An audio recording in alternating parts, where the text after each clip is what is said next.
الطيبين الطاهرين المعصومين المظلومين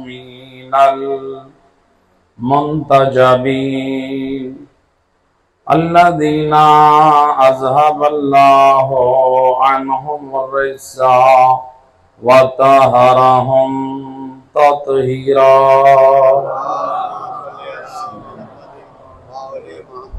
ولعنة الدائمة على أعدائهم أجمعين من يوم ظلمهم إلى يوم الدين أما بعد وقد قال الله سبحانه وتعالى في كتاب المجيد وفرقان الحميد وقول الحق بسم الله الرحمن الرحيم قل لا أسألكم عليه أجرا إلا المودة في القربى صلوات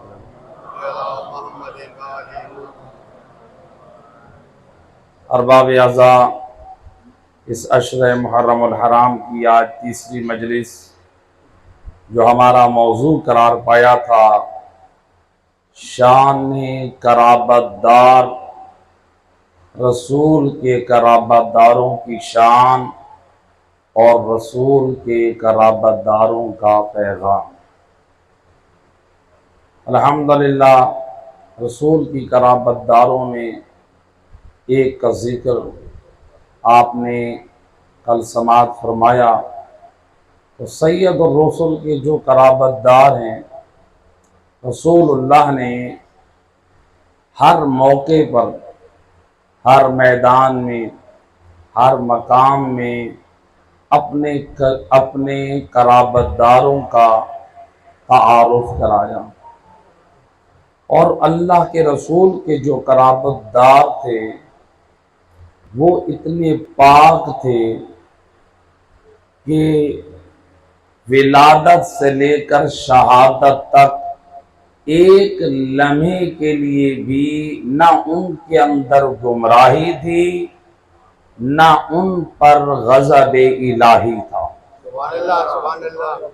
آج دنیا جہاں کی جتنی بھی مساجد ہیں، یہ نہیں کہہ رہا شیعہ مساجد ہیں، دنیا جہاں کی جتنی بھی مساجد ہیں، چاہے شیعہ کی مساجد ہوں، چاہے اہل سنت کی مساجد ہوں، چاہے بریلویوں کی مساجد ہوں، چاہے دیوبندیوں کی مساجد ہو، چاہے اہل حدیث کی مساجد ہو، جس فرقے سے تعلق رکھنے والی مسجد ہو، ہر مسجد میں نمازی نماز میں سورۃ الحمد ضرور پڑھتا ہے،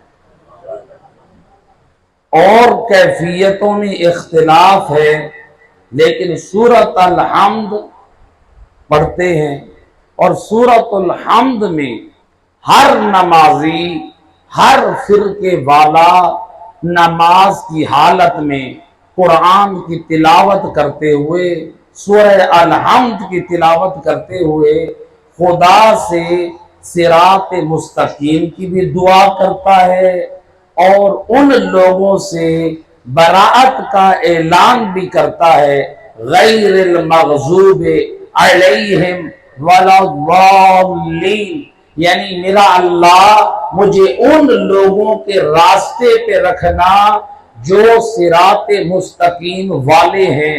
اب یہاں پر صراط مستقیم سے مراد کون ہے؟ مفسرین نے مختلف معانی مراد لیے، کہا یہ انبیاء کا راستہ ہے، انبیاء کے اوصیاء کا راستہ ہے، چونکہ وہ بھی انبیاء کے راستے کی طرف لے کے جانے والے ہیں، یہ نیک اور صالح ترین افراد لوگوں کا راستہ ہے۔ تو بے شک یہ معنی بھی مسلمانوں نے حق کیا، اگر اسی معنی کو سامنے رکھیں تو پھر جو علی حیدر کرار ہیں وہ بھی سید الانبیاء کے وصی ہیں، وہ بھی وصی ہے، لیکن اس کے ہوتے ہوئے سید الرسل نے لسان وحی سے فرمایا یا علی انت الصراط المستقیم، اے علی تو عام نہیں، تو میری امت میں وہ ہے جو سیدھا راستہ ہے۔ یعنی اے علی اگر میرے اصحاب کو بھی صحیح راستے پہ چلنا ہے تو تیرے راستے پہ چلنا ہوگا۔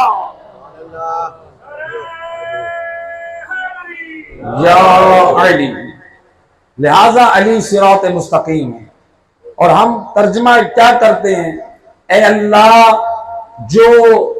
جو راستے کی تو نے ہدایت فرمائی ہے اس پہ ہمیں ہدایت کرتا رہ، اس پہ ہمیں ثابت رکھ، چونکہ ہم یہ ایمان رکھتے ہیں اللہ نے ہدایت کی ہے اور ہدایت پہ قائم رہنے کی دعا کر رہے ہیں۔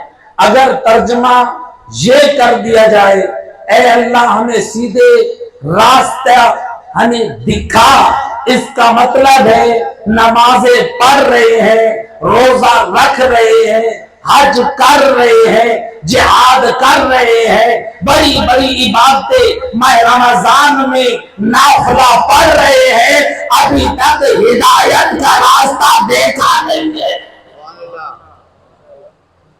لہذا جو ہم مانا کرتے ہیں ہم ہدایت پر ہیں، اے بار الہ لمحہ بھر کے لیے بھی ہمیں اپنی حالت میں نہ چھوڑنا، ہمیں علی کی ولایت پر ثابت قدم رکھنا، ہمیں انبیاء کے راستے پہ ثابت قدم رکھنا۔ اور اس کے بعد کیا ہے؟ غیر المغضوب علیہم، اے اللہ ان لوگوں کے راستے پہ میں نہ جاؤں جن پر تیرا غضب ڈھایا گیا، جن پر تو ناراض ہے، اور نہ ہی ان لوگوں کا راستہ جو گمراہ ہیں وَلَوْ ضَالِّينَ، یعنی جن پر تیرا غضب ہے اے اللہ ان لوگوں کے راستے میں بھی مجھے نہ چلانا، جو لوگ گمراہ ہیں ان کے راستے میں بھی نہ چلانا۔ اب ہم سب مسلمان ہیں، امت رسول کے امتی،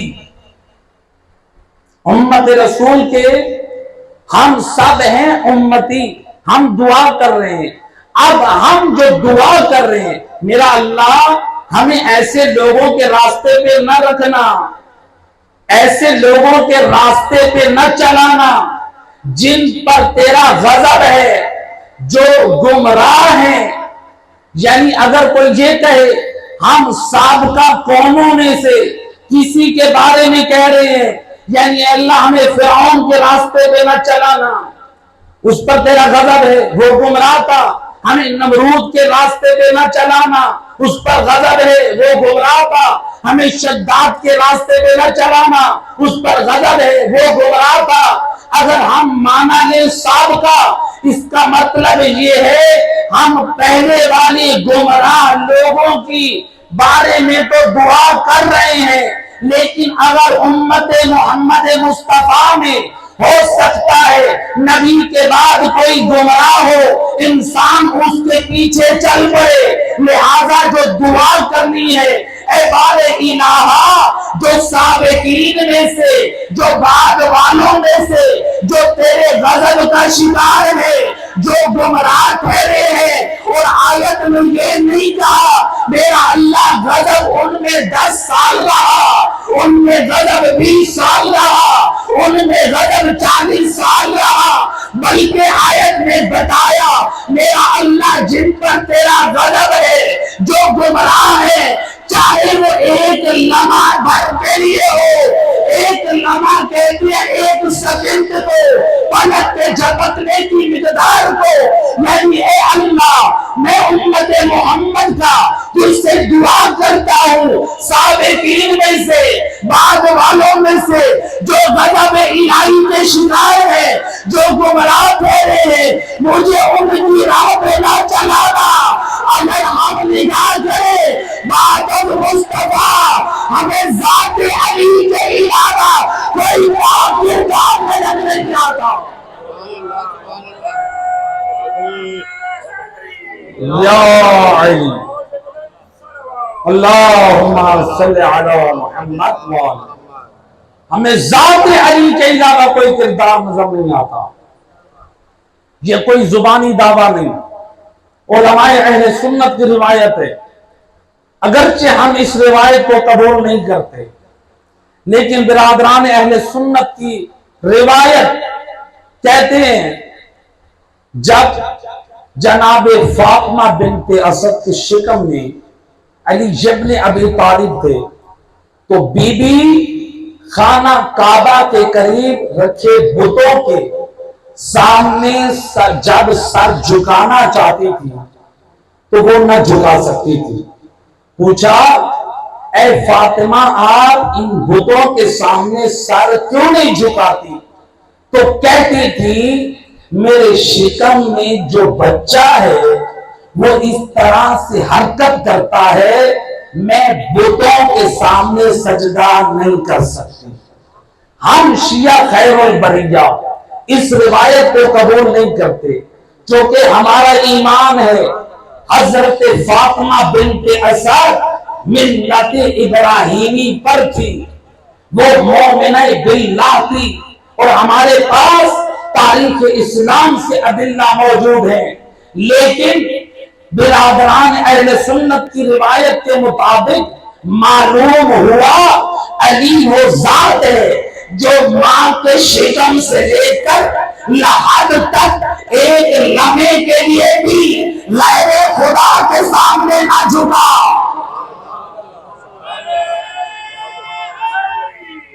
یا علی، یہ علی کی ذات ہے جو ماں کے شکم سے غیر خدا کے سامنے جو کسی اور کا جھکنا پسند نہیں کرتا وہ علی خود کیسے جھکنا پسند کرے۔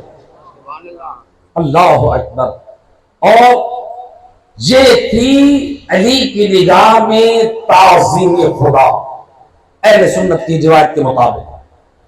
لیکن تاریخ اسلام میں ایک دوسری روایت جناب فاطمہ بنت اسد ابو طالب کے گھر میں ایک مرتبہ اعلان نبوت سے پہلے سید الرسل جناب ابو طالب کے گھر میں تشریف لائے، حضرت حمزہ موجود ہیں۔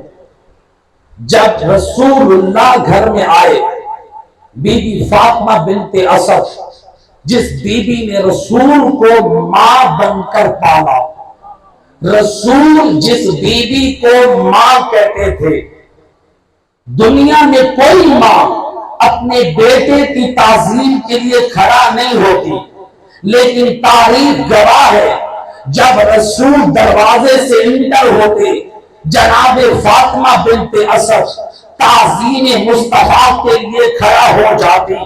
ابو طالب کہتے ہیں اے فاطمہ میرے خاندان کے جتنے بھی میرے بھائی آتے ہیں، میرے رشتہ دار آتے ہیں، کسی کی تعظیم ایسے نہیں کرتی جیسے میرے بھتیجے یتیم عبداللہ محمد کی تعظیم کے لیے کھڑا ہوتی ہو۔ جناب فاطمہ بنت اسد کہتی ہے اے ابو طالب یہ میں محمد مصطفیٰ کا استقبال اور احترام اپنی مرضی سے نہیں بلکہ جیسے ہی محمد مصطفیٰ کسی محفل میں داخل ہوتے ہیں میرے شکم میں بچہ اس طرح سے حرکت کرتا ہے میں مصطفیٰ کی تعظیم کرنے کے لیے کھڑا ہونے پہ مجبور ہو جاتی ہوں۔ یا علی۔ اب حضرت ابو طالب نے جب سنا کہ فاطمہ آپ یقیناً سچ کہہ رہی ہیں لیکن میں عملاً دیکھنا چاہتا ہوں۔ تاریخ کا واقعہ حضرت حمزہ موجود ہیں، امام حضرت ابو طالب موجود ہیں۔ اب کیا کیا؟ رسول اللہ کو گھر سے باہر بھیجا۔ اب دونوں عرب کے جوان ہیں، دونوں شجاع ہیں، ادھر سے حضرت حمزہ ادھر سے حضرت ابو طالب جو ہاشمی جوان ہیں جن کی شجاعت پورے عرب میں مشہور ہے. تاریخ کہتی ہے ادھر سے ایک کاندھے پر زور دیا حضرت حمزہ نے، دوسرے کاندھے پہ زور دیا ابو طالب نے، یا آواز دی یا محمد ادخل علینا، اے محمد بھتیجے گھر میں داخل ہو جا.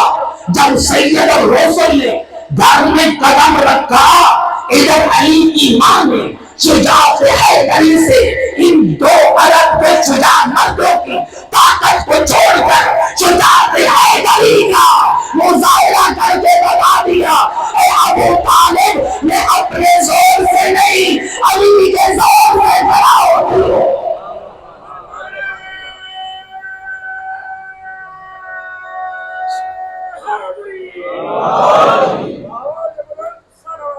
اللہم صلی علی. میں اپنے زور سے نہیں علی کے زور سے کھڑا ہوتی ہوں. یہ علی وہ ذات ہے جو تعظیم خدا بھی خوب کرنا جانتا ہے اور تعظیم مصطفیٰ بھی خوب کرنا جانتا ہے. جناب فاطمہ بنت اسد تاریخ کہتی ہے کعبے کا طواف کرے اور بی بی پر مشکل گھڑی ہے اور بی بی کعبے کا طواف کرتے کرتے دعا کر رہی ہے. کہاں کھڑی ہے؟ باب مستجاب، وہ مقام جہاں گناہگاروں کی توبہ قبول ہوتی ہے، جو کعبہ کے دروازے کے بالکل مخالف سمت میں بی بی فاطمہ بنت اسد کھڑے ہو کر کہتی ہیں رب انی مؤمنۃ بک، اے بار الہ میں تیری ذات پہ ایمان رکھتی ہوں. عقیدہ توحید کا اعلان کر رہی ہیں، اے اللہ میں تیری توحید پہ ایمان رکھتی ہوں. وَبِمَا جَاءَ مِنْ عِنْدِكَ رُسُلٌ، اے میرا اللہ میں ان رسولوں پہ بھی ایمان رکھتی ہوں جو تیری طرف سے بھیجے گئے ہیں. وَبِمَا أَنزَلَ وَبِكُتُبِكَ الَّذِي أَنزَلْتَ، اے اللہ ان کتابوں پہ بھی ایمان رکھتی ہوں جو تیری طرف سے نازل ہوئی ہے. وَبِهَٰذَا الْبَيْتِ، اے اللہ میں اس گھر کی عظمت پہ بھی ایمان رکھتی ہوں. وَبِالَّذِي بَنَاهُ، اے میرا اللہ میں صرف اس گھر کی عظمت پر ایمان نہیں رکھتی بلکہ ان پہ بھی ایمان رکھتی ہوں جو ابراہیم و اسماعیل اس گھر کے بنانے والے ہیں. گویا میں ملت ابراہیمی کی پابند ہوں.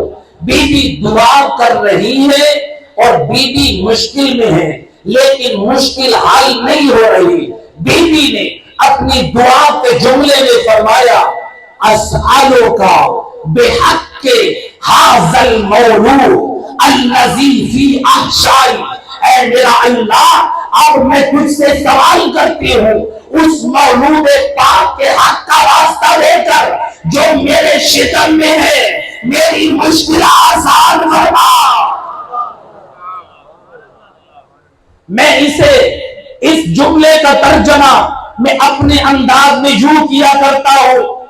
علی کی ماں کہتی ہے اے مشکل کشا، تجھے مشکل کشائے دین کا واسطہ میری مشکل آسان فرما.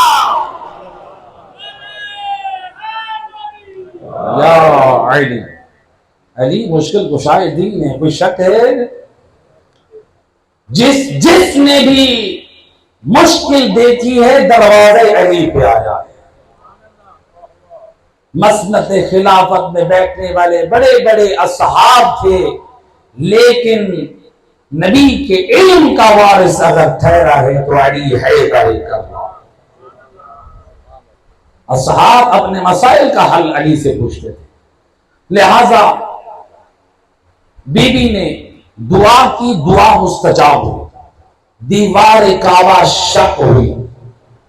اب ذرا مجھے کوئی بتائے، انسانی فطرت کا تقاضا ہے اگر کوئی خاتون پریگننٹ ہو اور وہ ہاسپٹل جا رہی ہو اور سامنے سے وہی ہاسپٹل گرنے والا ہو، اس کی عمارت میں خرابی آ رہی ہو، خاتون ایک نازک حالت میں ہوتی ہے، وہ اس وقت دیکھ کے باہر کی طرف بھاگے گی۔ خاتون اس نازک حالت میں باہر کی طرف بھاگے گی۔ اور صرف خاتون نہیں، آج کے جوان مرد بھی، کہ یہ ملبہ ہمارے اوپر نہ آ جائے، اپنی جان کی حفاظت کے لیے ہم دور بھاگیں گے۔ ذرا مجھے کوئی بتائے اس نازک حالت میں علی کی ماں کو کس نے کہا اے بنت اسد گھبرا نہیں، اطمینان سے، یہ امن کی جا ہے، یہاں پر کوئی خطرے کی بات نہیں۔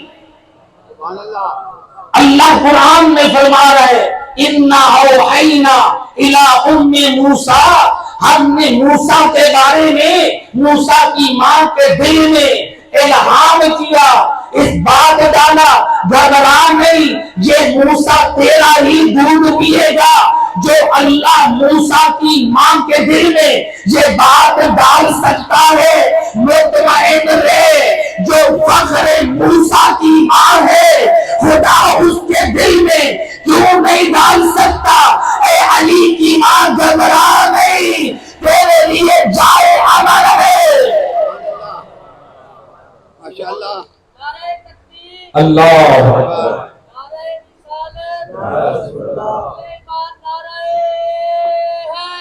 یا علی، اللہم صلی علی محمد۔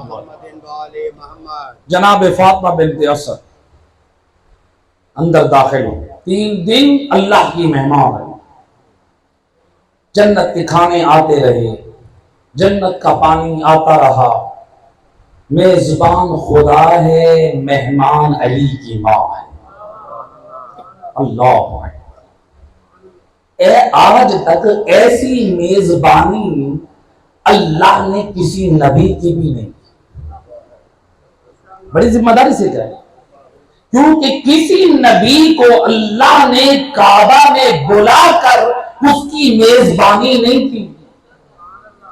کعبہ میں میزبانی اگر ہوئی ہے تو فقط علی کی ماں کی۔ اللہ، اور علی کی ماں جناب فاطمہ بنت اسد فرماتی ہیں کہ جب علی نے اس دنیا میں قدم رکھے، اب علی کا دیکھیں دنیا میں وجود کس قدر مبارک ہے، فرماتی ہیں جب مولود کعبہ نے اپنے زمین پہ قدم کس انداز سے رکھے، علی کی ماں فرماتی ہیں جب علی نے کیا کیا، سب سے پہلا کام حالت سجدے میں چلے، اللہ کی وحدانیت کا اقرار کیا۔ گویا علی کی ماں بتا رہے ہیں علی کی زندگی کا پہلا عمل سجدہ ہے، اور علی رب کو کعبہ میں سجدہ کر کے بتا رہا ہے میں ساجد اور بندہ بن کر آیا ہوں، معبود اور مسجود نہیں۔ لہذا علی اپنے عمل سے بتا رہے ہیں علی کے چاہنے والوں ساجد بنو مجھ علی کی طرح، اور مسجود صرف اللہ کی ذات ہے، معبود صرف اللہ کی ذات ہے۔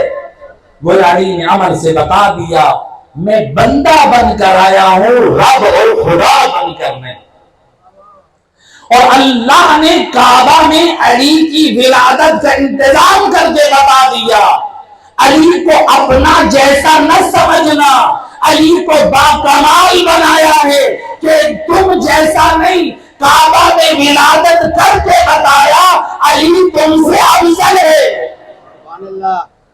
یہ اور بات ہے، علامہ فخر الدین رازی علماء اہل سنت کے بڑے بزرگ عالم ہیں، اور انہوں نے تفسیر قرآن بھی لکھی، علوم میں بڑی ان کو مہارت، علماء اہل سنت ان کی بڑی قدر کرتے ہیں۔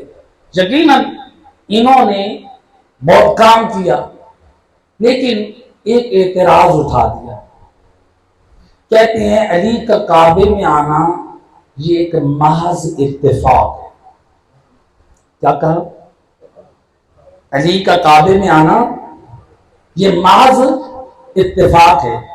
میں نے کہا یا علی تیری عظمت پہ قربان. دنیا اتفاق کہتی ہے، ہمیں یہ بھی قبول ہے. اے علی اگر تیرے اتفاقات کو دیکھے جائے ولادت کعبہ بنتی ہے، اور اگر تیرے اختیارات کو دیکھے رسول فرماتے ہیں علی کی ایک ضرورت افضل میں عبادت سکل ہے. علی کے اختیار کو دیکھے ایک ضرورت سکل کی عبادت سے باری بنتی ہے. اللہم صلی علی محمد. کوئی بات نہیں، علی کے اتفاقات ہیں.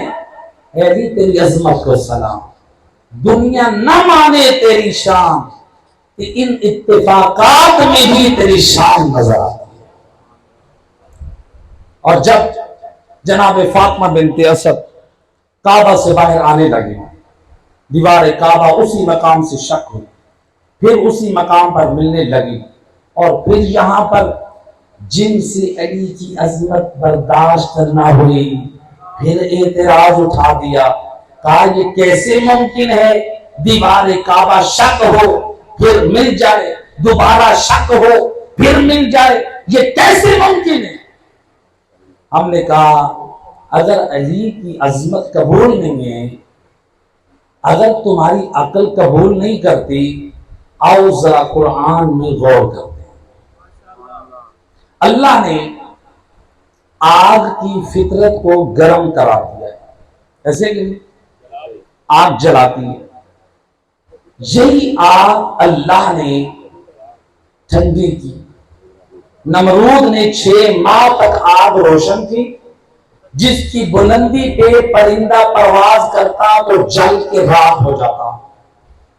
جس آگ میں ڈالنے کے لیے منجلی کو وسیلہ بنانا پڑا. حضرت ابراہیم کو جب آگ میں ڈالا گیا حکم خدا ہوا یا نار کونی بردن و سلاما. اے آگ تیری فطرت میں جلانا ہے، اب حکم خدا ہے میرے ولی اور نبی کے لیے ٹھنڈی ہو جا. صرف ٹھنڈی نہیں، سلامتی والی ٹھنڈی ہو جا. اب آگ کی فطرت کیا ہے؟ جلانا. لیکن آگ کس نے کی؟ اللہ نے. کبھی آپ نے لکڑی کو سانپ اور بچھو بنتے دیکھا ہے؟ قرآن کا واقعہ ہے. فرعون کا دربار ہے، جادوگروں نے رسیاں ڈالی، سانپ بنے. موسیٰ نبی حکم خدا کی تعمیل کرتے ہوئے آپ نے عصا پھینکا، وہ اژدہا بنا. تمام سانپوں کو کھانے کے بعد دوبارہ عصا بنا. کبھی آپ نے دیکھا کہ لکڑی سانپ بنے؟ سانپ لکڑی بن جائے. لکڑی کی فطرت میں سانپ بننا نہیں ہے، سانپ کی فطرت میں لکڑی بننا. لیکن اگر اللہ ان اللہ علی کل شیء قدیر، اگر وہ چاہے تو لکڑی کو سانپ بنا سکتا ہے، وہ سانپ کو لکڑی بنا سکتا ہے. جیسے دربار موسیٰ میں، دربار فرعون میں حضرت موسیٰ کی تائید میں کیا. تو لہذا اب ہم ذرا پوچھنا چاہتے ہیں جو کہتے ہیں یہ کیسے ممکن ہے دیوار پھٹے اور مل جائے، پھر پھٹے اور پھر مل جائے. ہم کہتے ہیں ہمارا تو ایمان ہے، قرآن کی آیت ہے ان اللہ علی کل شیء قدیر.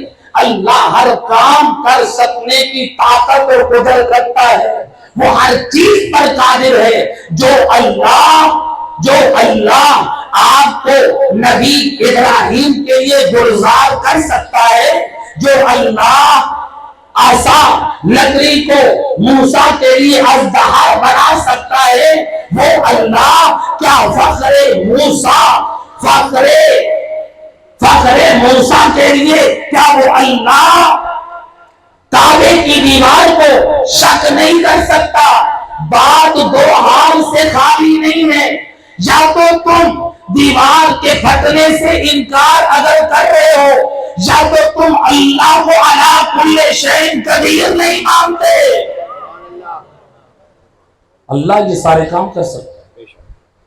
اگر یا تو اللہ کو علی کل شیء قدیر نہیں مانتے، یا اگر مانتے اللہ علی کل شیء قدیر ہے لیکن پھر بھی یہ بات ہضم نہیں ہو رہی، اس کا مطلب ہے دلوں میں بغض علی ہے جو علی کی عظمت کو قبول نہیں ہونے دیتا۔ اسی لیے تو شاعر نے کیا خوب کہا ہے، بدن پہ جامع احرام اور دل میں بغض علی، بدن پہ جامع احرام اور دل میں بغض علی، یہ تیرے نصیب کا چکر ہے، کوئی طواف نہیں۔ کعبے کا طواف کر رہا ہے لیکن وارث سے کعبہ سے بغض رکھتا ہے۔ صلوات پڑھے محمد۔ بار دیگر باواز بلند سے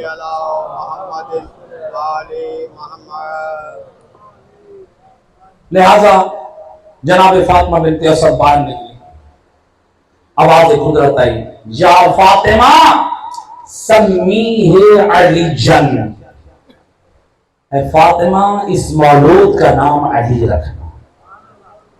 اللہ نے علی کا نام اپنے نام سے مشتق کیا ہے، لہذا نام یعنی آج اگر کسی کو کہتے ہیں کہ اپنے بیٹے کا نام علی رکھیے، کہتے ہیں کہ اللہ کوئی اور بتائے، خاندان میں اور بچوں کے نام ہیں، آپ کو یہ نہیں کہا خاندان کے بچوں کے نام پہ نام علی رکھیں، آپ کو کہا ہے اس ذات کے نام پہ علی رکھیں جس کا نام خود اللہ رکھوا رہا۔ لہذا نام علی کی عظمت ہے، اسی لیے روایت امام فرماتے ہیں لا يدخل الفقر بیتا فیہ اسم محمد او احمد او علی او الحسن والحسین او فاطمہ، معصوم زبان اسم سے فرماتے ہیں اس گھر میں کبھی کم دستی محتاجی داخل نہیں ہو سکتی جس گھر میں بچے کا نام محمد ہو، بچے کا نام احمد ہو، بچے کا نام علی ہو، بچے کا نام حسن ہو، بچے کا نام حسین ہو اور بچی کا نام فاطمہ۔ لہذا خوش نصیب ہے وہ گھر جہاں پنجتن پاک کے ناموں کی صدا بلند ہوتی۔ ایک منٹ کے صلوات پڑھے محمد والا۔ جناب فاطمہ بنت اسد نے علی حیدر کرار کو اٹھایا ہوا ہے، ادھر سے استقبال سید الانبیاء کر رہے ہیں، اور جناب فاطمہ بنت اسد کہتی ہیں کہ اے محمد، چونکہ سید رسول کی رسالت کا اعلان ابھی نہیں ہوا، کہا اے محمد مصطفیٰ پریشانی یہ ہے 3 دن ہو گئے ہیں بچہ نہ اب تک رویا ہے نہ کچھ کھایا اور پیا ہے اور نہ ہی آنکھیں کھولی ہے۔ علی کی ماں پریشان ہے، علی کیسے روئے؟ علی اپنے آپ کو خوش قسمت سمجھتے ہیں کہ آئے کعبہ میں ہیں اور ہیں نبی کے ہاتھ پہ، بتا دیا وہ اور ہے جو نبی کے ساتھ ہوتے ہوئے روتے ہیں، جب تک نبی کا ساتھ ہے رونے کی ضرورت نہیں ہے۔ لہذا علی کیوں روئے؟ علی تو دنیا کو رلانے آئے ہیں، لہذا سید الرسول نے اپنے ہاتھوں پہ لیا، علی مولا نے فتح عینین، اپنی آنکھوں کو کھول کر دیدار مصطفیٰ، سید الرسول فرماتے ہیں یا علی تو نے اپنی نگاہ میرے ساتھ خاص کی، میں نے اپنے علم کا وارث تجھے بنایا۔ اب روایت کا جملہ جناب فاطمہ بنت اسد کہتی ہیں یا رسول اللہ، اے محمد مصطفیٰ، من یربی ہے، اس بچے کو گھٹی کون دے گا؟ آج ہمارے یہاں بھی دستور ہے کہ گھر کے بزرگ گھٹی دیتے ہیں، بیوی نے پوچھا میں جو ربی ہے گھٹی کون دے گا؟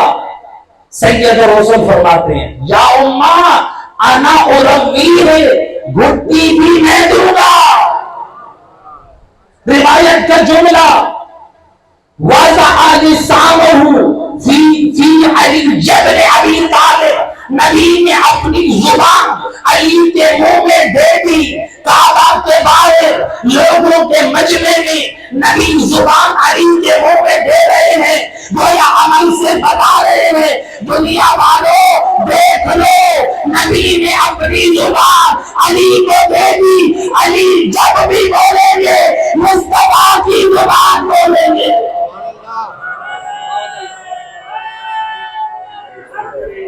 یا علی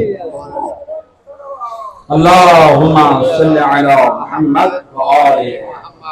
علی جب بھی بولیں گے مصطفیٰ کی زبان بولیں گے. اور محقق اربیلی ہمارے مورخ بہت محقق عالم گزرے ہیں، وہ نقل کرتے ہیں جب رسول نے زبان دی اللہ نے علم کے 12 چشمے جاری کر. اللہ اکبر. اور جب علی نبی کے ہاتھ پہ سید رسول فرماتے ہیں یا علی اقرا، اے علی پڑھ. علی فرماتے ہیں یا رسول اللہ ماذا اقرا، کیا پڑھو؟ تورات پڑھو، زبور پڑھو، انجیل پڑھو، قرآن پڑھو. اب اگر آج تو دنیا کو یہ بھی قبول نہیں ہے کہ علی نے قرآن کیسے پڑھا. علی بتا رہے ہیں پہلے والی کتابیں پڑھتے کوئی کہہ سکتا تھا کہ پہلے والی کتابوں کا علم ہے، یہ کوئی کمال نہیں ہے. علی وہ کتاب بھی پڑھ کے سنانا چاہتے ہیں جس کو ابھی نازل ہونے میں دیر ہے. علی نے قرآن پڑھا. آج دنیا کہتی ہے یہ کیسے ہو سکتا ہے 3 دن کا بچہ نبی کے ہاتھ کے قرآن پڑھے؟ کیا کہتے ہیں یہ کیسے ممکن ہے 3 دن کا بچہ نبی کے ہاتھ پہ قرآن پڑھے؟ ہم نے عرض کی کہ 3 دن کا بچہ نہیں پڑھ سکتا. کہا کیسے پڑھ سکتا ہے؟ ہم نے جواب دیا کہ حضرت عیسیٰ 3 دن کے تھے، وہ ماں کے ہاتھوں پہ وہ بھی کہہ رہے تھے انی عبداللہ، میں اللہ کا بندہ ہوں، عطانی الکتاب، مجھے اللہ نے صاحب کتاب ہی بنایا ہے، میں صاحب کتاب بھی ہوں. لہذا حضرت عیسیٰ عبد خدا اپنی نبوت کی گواہی بھی دے رہے ہیں اور اپنی صاحب کتاب ہونے کی گواہی بھی دے رہے ہیں. لیکن پھر اعتراض کر لیا، کہا کہ وہ تو نبی تھے. وہ کون تھے؟ ہم نے کہا ہم نے اسی لیے پہلے یہی جواب دیا، ہم چاہتے تھے آپ سے سنیں کیا علی کی فضیلت قبول کرتے ہو؟ کہا یہ تو وہ تو نبی تھے، وہ بول سکتے ہیں. ہم نے کہا کوئی حرج نہیں، آؤ قرآن پڑھو. آپ لوگ کہتے ہو حسبنا کتاب اللہ، کتاب خدا کافی ہے، اور صرف حافظ قرآن نہ بنو، صرف قاری قرآن نہ بنو، بلکہ قرآن کو پڑھ کر سمجھو.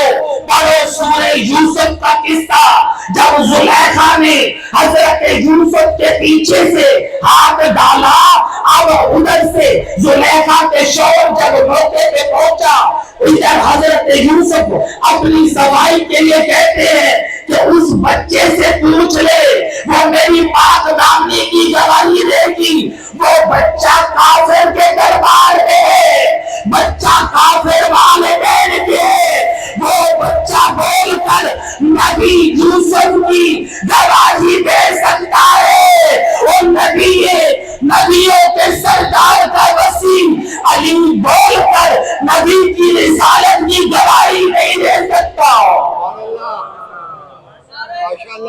اللہ اکبر یا رسول اللہ یا علی اللہم صلی علی محمد.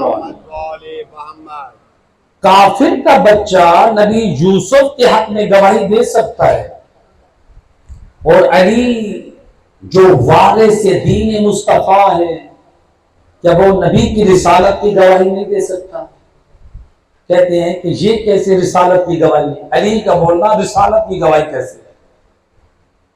ہم نے کہا کتابیں بھی آتی ہیں، جائیں اپنی کتابیں پڑھیں کہ سید الرسل نے جب اعلان نبوت کیا، اعلان رسالت کیا، اس کے بعد لوگ آتے تھے، رسول اللہ اپنے ہاتھوں پہ کنکر رکھتے، وہ کنکر تسبیح خدا کرتے، رسول کنکر رکھتے، وہ نبی کو سلام کرتے، گویا کنکروں کا پڑھنا رسالت کی صداقت کی گواہی ہے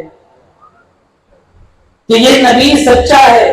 ہم نے کہا یہ نبی کے ہاتھ کا اعجاز تو مانتے ہو کہ نبی کے ہاتھ پہ کنکر کلمہ پڑھ سکتے ہیں، نبی کے ہاتھ پہ کنکر تسبیح پڑھ سکتے ہیں، نبی کے ہاتھ پہ کنکر نبی کی رسالت کی گواہی دے سکتے ہیں، یہ نبی کا اعجاز ہے، یہ تو مانتے ہو کنکر اور پتھر نبی کے ہاتھ پہ بول سکتے ہیں، اور جو بے زبان ہے وہ بول سکتے ہیں، جو زبان والا ہے نبی کے دین کا وارث بننے والا ہے، کیا وہ نبی کے حق میں قرآن پڑھ کر رسالت کی گواہی نہیں دے سکتا؟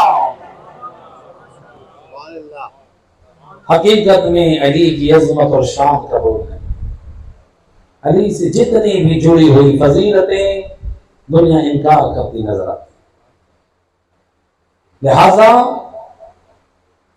تاریخ مفتی جعفر رحمت اللہ علیہ صاحب ترجمہ نہج البلاغہ، انہوں نے کتاب لکھی سیرت امیر المومنین، بڑی عظیم کتاب ہے، جوانوں کو مومنین سے میں گزارش کروں گا، اس کتاب 2 جلدوں پہ مشتمل ہے، جو امام کی بہترین سیرت، امام کے معجزات، امام کے فرمودات، امام کی جنگیں، امام کی حکمت امیز کلمات، امام کی زبان مبارک سے نکلے ہوئے احکام شرعی، امام کی مناجات، امام کے خطبات، جن کو 2 جلدوں میں مفتی جعفر حسین رحمت اللہ علیہ نے یہ تیار کیا، تعریف کیا۔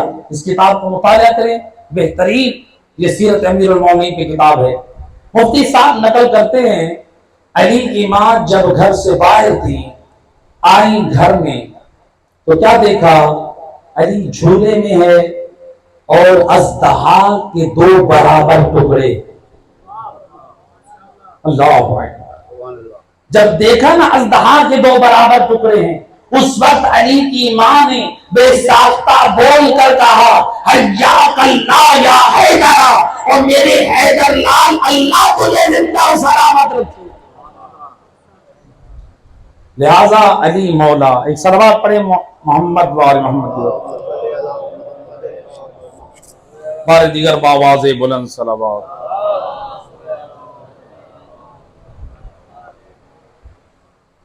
علی مولا یقیناً ہم سب کے مولا ہیں، ماشاءاللہ۔ شان مودت فی القربہ آپ سن چکے، اب کچھ پیغام، ایک صلوات پڑھیں محمد و اہل بیت ذات پر، اللہم صلی علیہ۔ ہم سب علی مولا کو مولا مانتے کہ نہیں؟ سب کا ایمان ہے، ماشاءاللہ ہم سب کے مولا ہیں، لیکن مولا کس معنی میں؟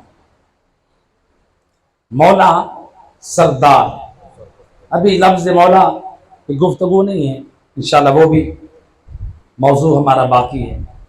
لہذا ہم سب علی کو مولا مانتے ہیں، لیکن مولا کا جو معنی ہم نے سمجھا ہے، آج اگر کسی جوان کو کہتے ہیں نماز کی پابندی کرے، پلٹ کر جواب دیتا ہے تو جی گناہ گار ہے، مولا وارث ہے۔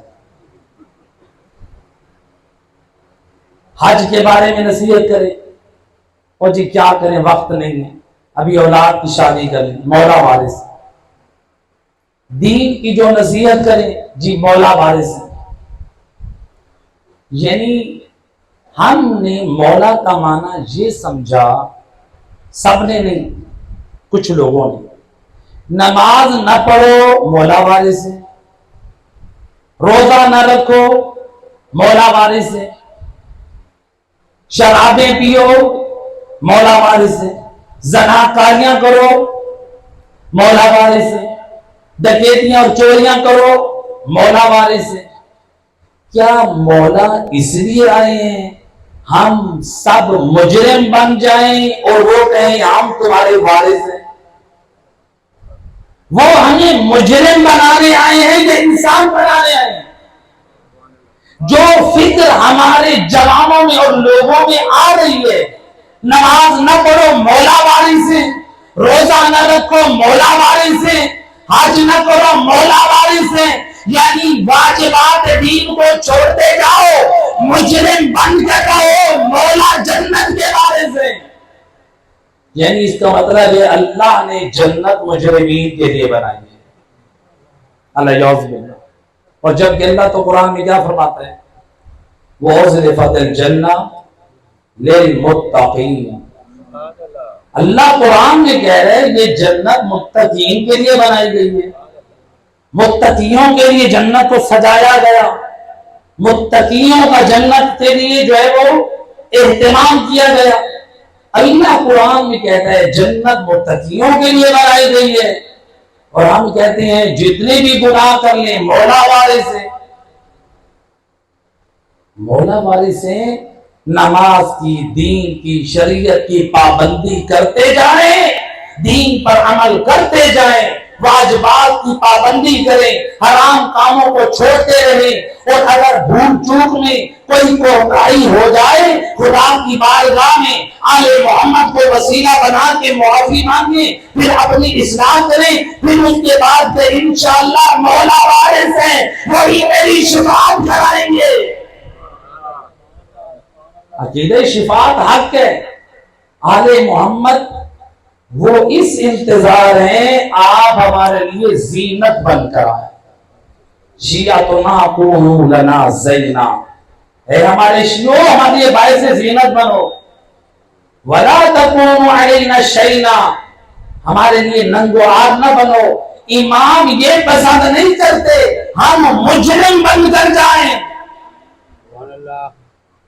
ہم کہتے ہیں ہمارے مولا ہے، مولا وارث ہے۔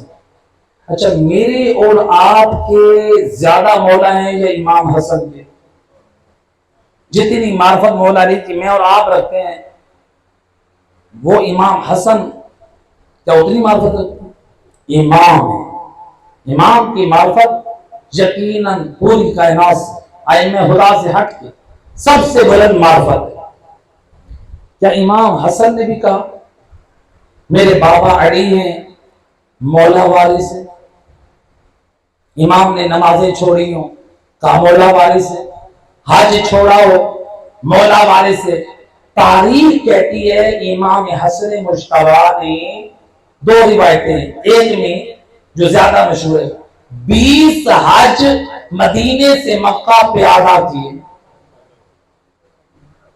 امام نے پیدل حج کیے 20، اور آج ہم امام حسن کے ماننے والے ہیں۔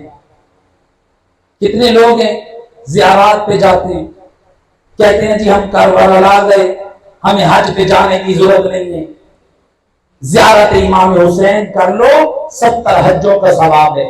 یعنی امام حسین یہی چاہتے ہیں آپ حج نہ کرو میری زیارت کو آ جاؤ۔ اگر امام حسین کی زیارت حج کی کمی کو پوری کر دیتی پھر امام حسین نے خود 25 حج پیدل کیوں کیے؟ کردار حسینی کے مالک بنو، کردار امام حسن مجتبی کے مالک بنو، ائمہ خدا حج کریں اور ہم کہیں کہ امام کی زیارت 70 حجوں کا ثواب۔ بے شک روایت موجود ہے، ہمارا ایمان ہے، لیکن واجب حج ادا کرنے کے بعد جائیں، مولا فریضہ ادا کر کے آیا ہوں، پھر دیکھیے وہ زیارت حسین 70 مستحب حجوں کے برابر ہے۔ دونوں چیزوں کو مکس نہ کریں۔ یہ کہنا کہ حج کی ضرورت نہیں ہے، امام جعفر صادق علیہ الصلوۃ والسلام، اللہم صل علی محمد، امام فرماتے ہیں من مات ولم یحج حجۃ الاسلام، زبان اسم سے فرماتے ہیں جو شخص مر جائے اور واجب حج کو انجام نہ دے، اور اگر وہ کوئی شرعی عذر نہ رکھتا ہو، امام فرماتے ہیں اگر یہ مر جائے تو پھر چاہے یہ یہودی ہو کے مرے یا نصرانی ہو کے مرے، ہمیں اس کی پرواہ نہیں۔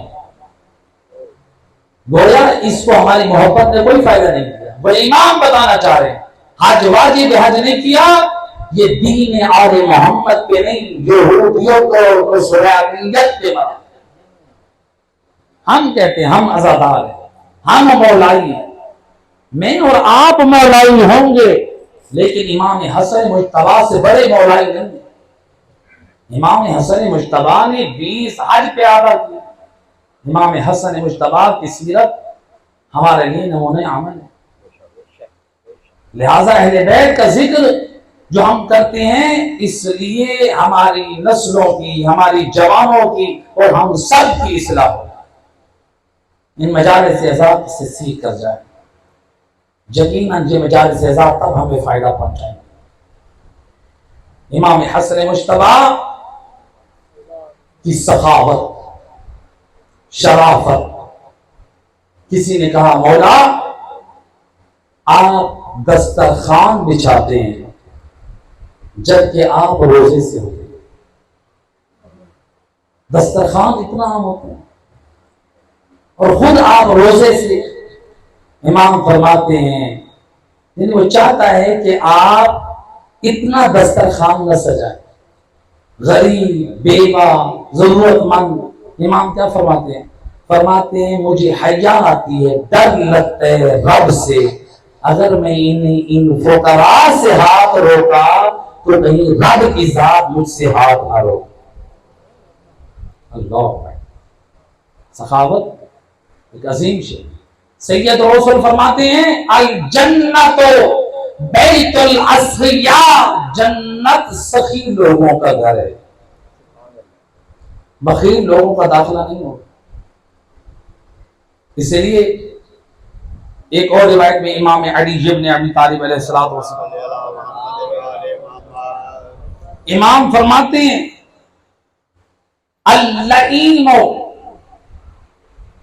اللئیم، امام فرماتے ہیں لئیم وہ ہے جو کھانے میں لذت کو تلاش کرتا ہے، اور والاکرام، اور سخی وہ ہے جو کھانا کھلانے میں لذت تلاش کرتا ہے۔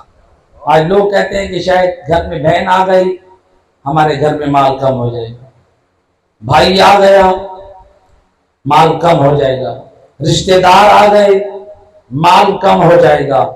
سخاوت کرنے سے، خرچ کرنے سے، دینے سے برکت آتی ہے، کمی نہیں آتی۔ لہذا سخاوت، اور امام حسن مجتبی علیہ الصلوۃ والسلام کا یہ کردار کہ آپ نے اپنی زندگی میں آدھا گھر راہ قرآن میں تقسیم کیا۔ یہ سخاوت یہ صرف سنانے کی حد تک نہیں ہونی چاہیے، یہ سننے کی حد تک نہیں ہونی چاہیے۔ آل محمد نے جو کیا ہے وہ ہمارے لیے نمونے عمل بنے ہیں۔ ہم بیٹھ کے کہتے ہیں ماشاءاللہ وہ فلاں صاحب بڑے سخی ہیں، کہتے ہیں کہ نہیں کہتے لوگ فلاں صاحب بڑے سخی ہیں؟ یعنی اسلام کا یہ کہتا ہے کہ آپ سخیوں کا صرف تذکرہ کریں، خود سخی نہ بنے۔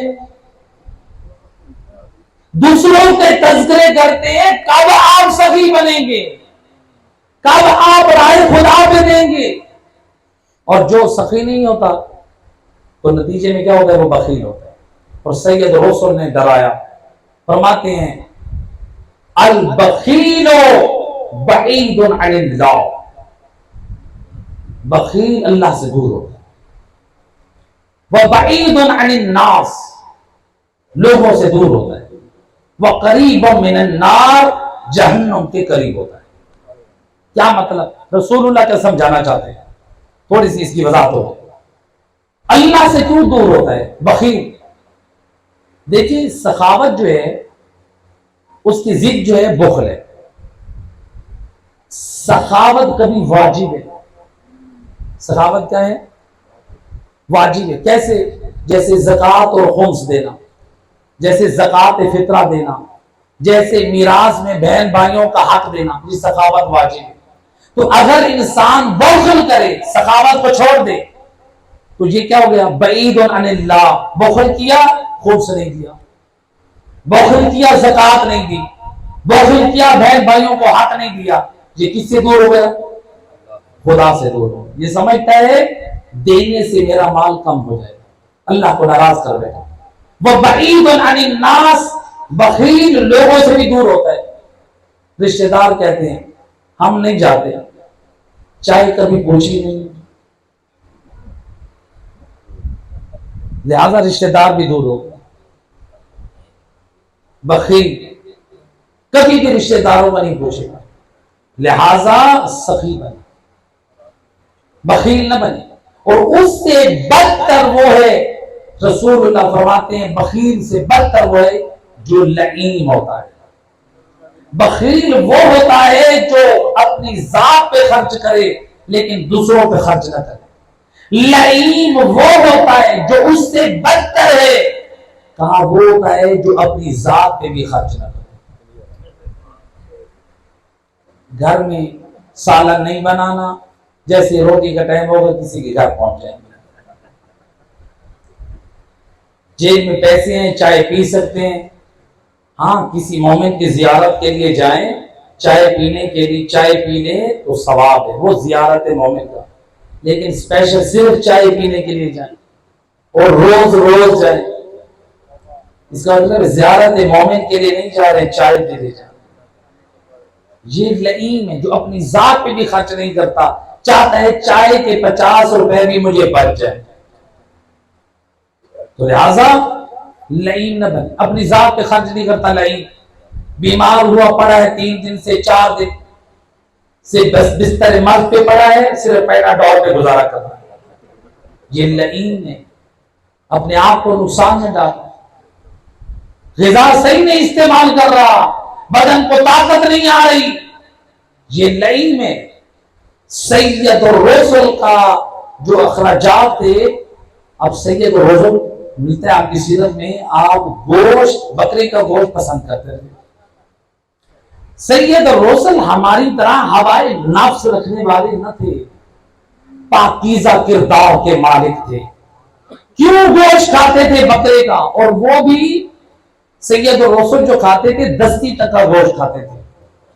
جو وہ کیوں کھاتے تھے آپ کبھی تجربہ کر کے دیکھیے گا، اس لیے کہ جو دستی کا گوشت ہوتا ہے اس میں سمیل نہیں ہوتی، اور جو ران کا گوشت ہوتا ہے جو کہ وہ مقام مقعد اور پیشاب کے قریب ہوتا ہے، اس گوشت میں سمیل ہوتی ہے۔ تو لہٰذا اب تو یہ ریسرچ سائنسدان بھی کر رہے ہیں، سید الرسل دستی کا گوشت یا گردن یا پٹھ کا گوشت کھاتے تھے جن میں زیادہ طاقت ہو۔ کیوں کھاتے تھے؟ اس لیے تاکہ بدن کو طاقت ہو، رات کو اٹھ کے اپنے رب کی عبادت کر سکے۔ وہ ہوائے نفس کے لیے نہیں، وہ قوت بدن کے لیے کھاتے تھے، لہذا قوت بدن کے لیے کھائے۔ جیسے کہ روایت میں ملتا ہے امام علی رضا علیہ الصلوۃ والسلام، اللہم صلی علی محمد وآلہ محمد، امام فرماتے ہیں جب ہم مریض ہوتے ہیں اپنا علاج کباب کے ذریعے کرتے ہیں، اور یہ ہمارا تجربہ بھی ہے، یعنی آپ مٹن کے کباب جو معصومین کی طرف سے، جب بھی کوئی بیمار ہو، لیکن وہ ایسا نہ ہو کہ اس کو مرچ مسالوں والا، یعنی بالکل سادہ، معصوم نے بتایا کہ یعنی وہ کمزوری اور بخار کی وجہ سے جو تکلیف ہوتی ہے، جو انسان کے اندر سے جو سیل کم ہو جاتے ہیں، تقویت دینے کے لیے اللہ نے کباب میں تقویت رکھی، گویا معصومین جو ہمیں ہدایات کر رہے ہیں وہ قوت بدن کے لیے کر رہے ہیں، ہوائے نفس کے لیے نہیں۔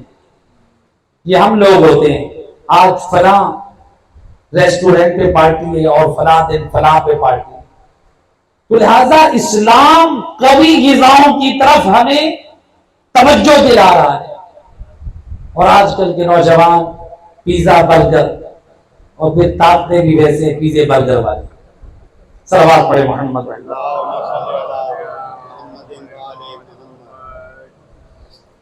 بارے دیگر باواز بلند صلوات۔ بس آخری روایت میں مسائل کی طرف آ رہا ہوں۔ علماء اہل سنت ایک روایت نقل کی ہے، شیخ محمد طعمہ الشامی، شام کی سیریا کے اہل سنت کے ایک عالم ہیں، انہوں نے کتاب لکھی ہے اصحاب خمسہ، پنجتن پاک کے فضائل پر، جس کا ترجمہ اردو زبان میں بھی ہو چکا ہے۔ اس میں روایت ہے امام حسن امام حسین حضرت عبداللہ بن جعفر حج بیت اللہ کی زیارت کے لیے جا رہے ہیں۔ ان کا جو اونٹ تھا جس پر سامان تھا کھانے پینے کا، وہ پیچھے قافلے کے ساتھ رہ گیا۔ اب ان پر بھوک اور پیاس کا احساس ہوا، سامنے انہیں ایک جھونپڑی دکھائی دی۔ امام حسن امام حسین اور حضرت عبداللہ بن جعفر یہ تینوں اس جھونپڑی میں داخل ہوئے۔ ایک خاتون سلام کیا، اس نے میزبانی کرتے ہوئے اماموں کو بٹھایا، حضرت عبداللہ کو بھی بٹھایا۔ اب ضیافت کے طور پہ وہ بکری کا تازہ دودھ لے آئے، اہل بیت نبوت نے وہ تازہ دودھ پیا۔ اب یہاں میں خدا نے ذکر کیا حج بیت اللہ کی زیارت کے لیے جا رہے ہیں، مسافر ہیں، لیکن اپنا تعارف نہیں کرائے، صرف یہی بتایا کہ اللہ کے، یعنی خاتون نے پوچھا اور بتایا۔ لہذا خاتون سمجھ گئی یہ صرف پیاسے نہیں بھوکے بھی ہیں، لہذا کھانے کا وقت ہو چکا ہے۔ اس ضعیفہ نے کیا کیا، اس بکری کو ذبح کروایا۔ ان میں سے کسی ایک نے ذبح کیا، معصومین نے یا حضرت عبداللہ بن جعفر نے۔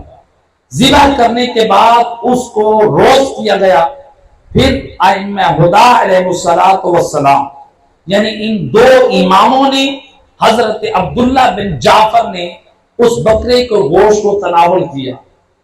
جب یہ گوشت کھا چکے، کھانا کھا چکے، اب یہاں پر امام حسن اور امام حسین دعا دیتے ہوئے رخصت ہوتے ہوئے کہا، اے ضعیفہ کبھی مدینہ رسول میں آنا تو ہمیں خدمت کا موقع ضرور دے۔ ہم مدینے میں ہاشمی جوان ہیں، تو لہذا جو ہاشمی سادات کا گھرانہ ہے وہ معین ہے، ایڈریس سب کو معلوم ہے۔ یہ شہزادے دو امام یہاں سے رخصت ہوئے، حج بیت اللہ کرنے کے بعد مدینہ پہنچے۔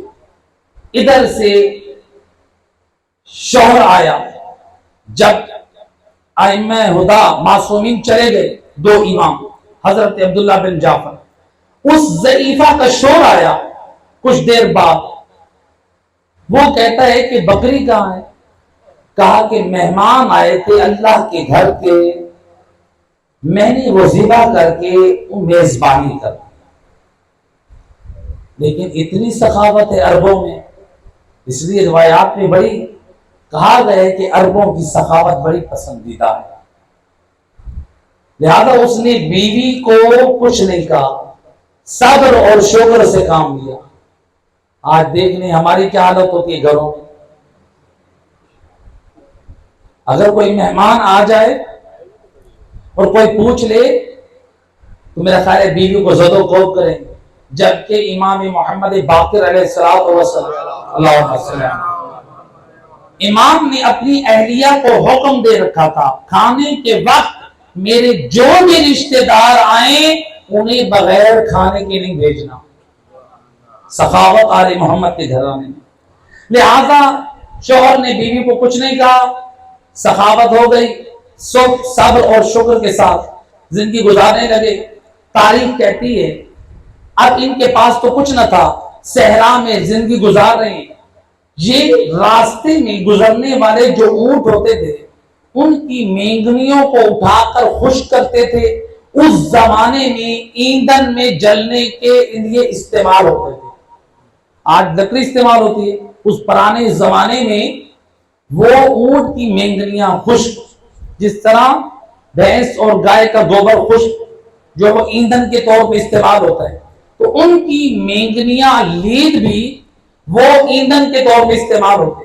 یہ جمع کر کے خشک ان کو سیل کرتے, اپنی زندگی کا گزارا بامشکل پورا کرتے.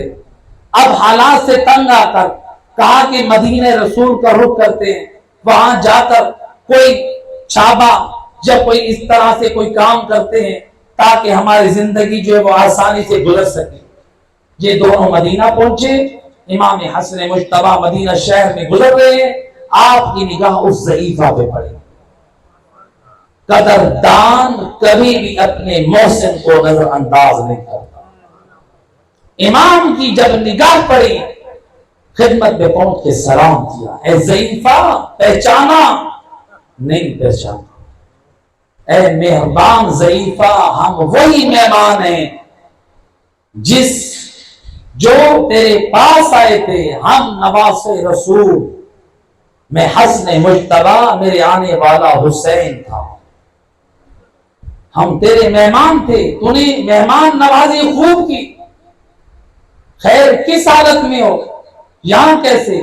بتایا ہمارے حالات, سارے حالات سے آگاہ کیا. امام نے اپنے غلام سے کہا جاؤ میرے گھر سے جو مال, اس میں سے 1000 درہم یا دینار اس ضعیفہ کو, اور بازار سے 1000 بکری خرید کے ایک بکری کے عوض میں اس کو میری طرف سے ہدیہ عطا کرو. 1000 بکری اور 1000 درہم دیا. جب غلام نے دے دیا, امام فرماتے ہیں غلام کو اب جا میرے بھائی حسین مظلوم کے پاس, اس ضعیفہ کو لے جا. غلام نے اس بکریوں کو اور مال کو اٹھایا ہوا ہے, امام حسین کی خدمت میں پورا واقعے سے آگاہ کیا. امام نے اپنے غلام سے کہا اس مومنہ کو 1000 درہم اور بازار سے 1000 بکری خرید کے دی جائے. کتنی ہو گئی؟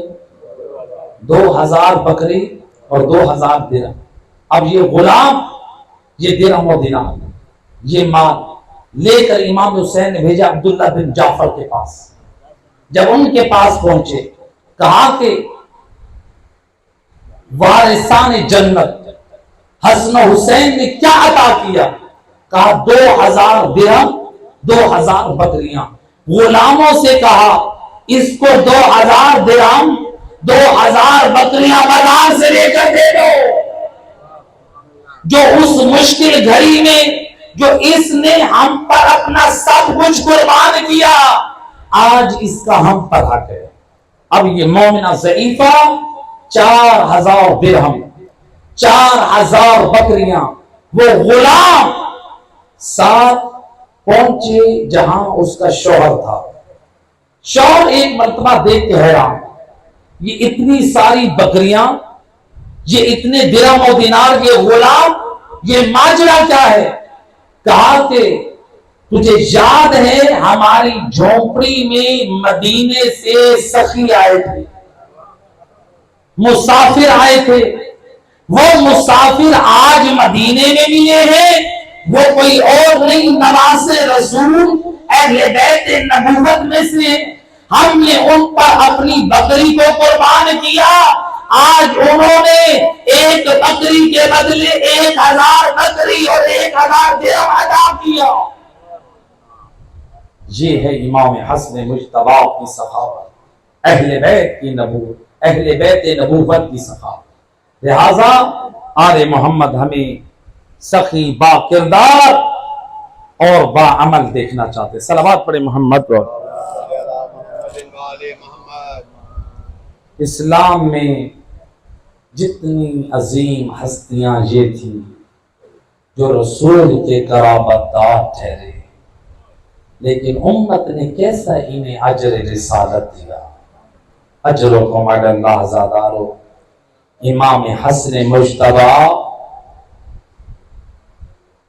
کو جب زہر ملی جودہ بنت اشعث، جب کسی ملعون کے ایمعا پر جب زہر دیا گیا، روایت کہتی ہے امام حسن مجتبی اپنے گھر میں اپنے بستر پہ تڑپ رہے ہیں اور زہر اتنا اثر کر چکا ہے، امام کے جگر کے ٹکڑے منہ سے باہر نکل رہے ہیں۔ جب امام حسین جب گھر میں آئے، کیا دیکھا؟ بھیا حسن مجتبی کی حالت غیر ہے، زہر کا اثر چہرے پہ جاری ہے، موت کی زردی آ چکی ہے، بستر پہ نڈھال ہے، تشت پہ جگر کے ٹکڑے کٹ کٹ کے آ رہے ہیں۔ حسین مظلوم سے برداشت نہ ہوا، بھائی کو سینے سے لگایا، یا ایک مرتبہ بھیا حسن مجتبی کا سر اپنی گود میں رکھا، حسین کے آنسو جاری ہے۔ ہائے حسن مجتبی نے جب دیکھا نا میرا بھائی حسین میری مظلومیت پہ آنسو بہا رہا ہے، حسن مجتبی اپنے کٹے ہوئے جگر کے ٹکڑوں کو بھول گئے، اپنے درد اور تکلیف کو بھول گئے۔ آئے کہتے ہیں بھیا حسن لا یوم کا یوم کا یا ابا عبداللہ، اے بھیا حسین، اور آپ پر جو مصیبت کے پہاڑ ٹوٹ رہے ہیں وہ آپ کی مصیبت میری مصیبت سے بڑی ہے۔ اجرکم علی اللہ زادارو، امام کا اشارہ کس بات کی طرف ہے؟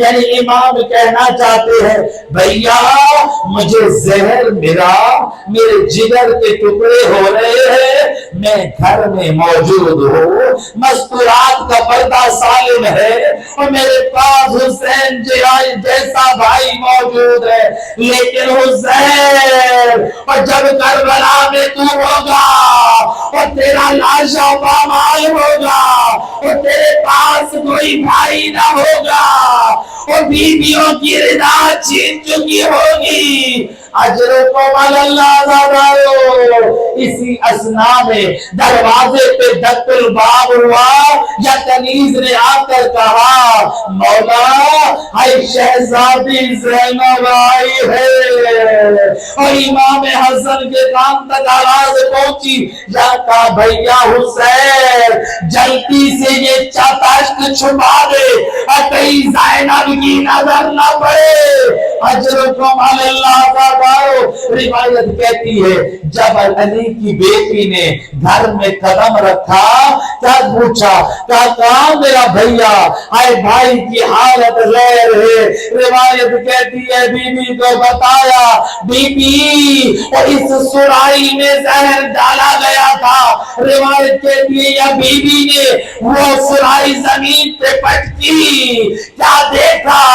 آئے وہ پانی یا دودھ جو زہر آلود تھا، زہر اتنا سخت تھا زمین پہ ابلنے لگا، ادھر سے علی کی بیٹی کی دھاریں نکل گئی، اور جس زہر کا اثر زمین برداشت نہ کر سکی، اور میرے بھیا حسن مجتبی اجرکم علی اللہ زادارو، ہائے بالآخر بی بی کی نگاہ ہائے اس تشت پر پڑی جس تشت میں حسن مجتبی کے جگر کے ٹکڑے۔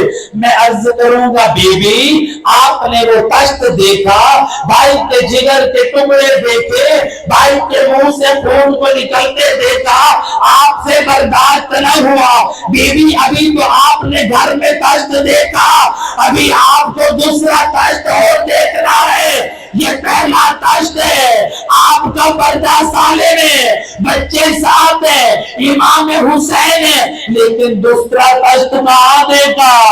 اور جب علی کی بیٹی کی رضا چھن گئی، سر کے بال کھلے ہیں، دربار یزید ہے، یزید کے سامنے تشت ہے، حسین کا کٹا ہوا سار اس ملعون کے ہاتھ میں، اور نجس چھری اور امام کے دندانے مبارک میں مانگا اجرکم علی اللہ۔ ابھی بھی ابھی آپ نے دوسرا تشت دیکھا، لیکن ان دو تشتوں سے پہلے ایک تشت بی بی نے پہلے بھی دیکھا تھا۔ وہ تشت کون سا تھا؟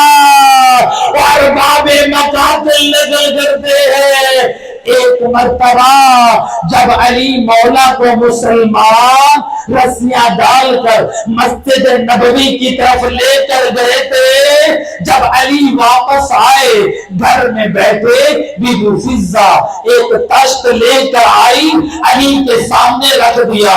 یا علی، یا امیر المومنین، علی پوچھتے ہیں اے فضہ اس تشت میں کیا ہے؟ میں عرض کروں گا مولا، ہائے تشت تو دیکھ رہے ہیں، اور زینب و کلثوم کو تو ہٹا لے، اجرکم علی اللہ۔ اے بی بی فضہ کہتی ہے مولا ہمت نہیں ہے، آپ خود کپڑا ہٹا کے دیکھ لے۔ یا امیر المومنین نے کپڑا ہٹایا اور محسن کا لاشا الا لعنت اللہ علی القوم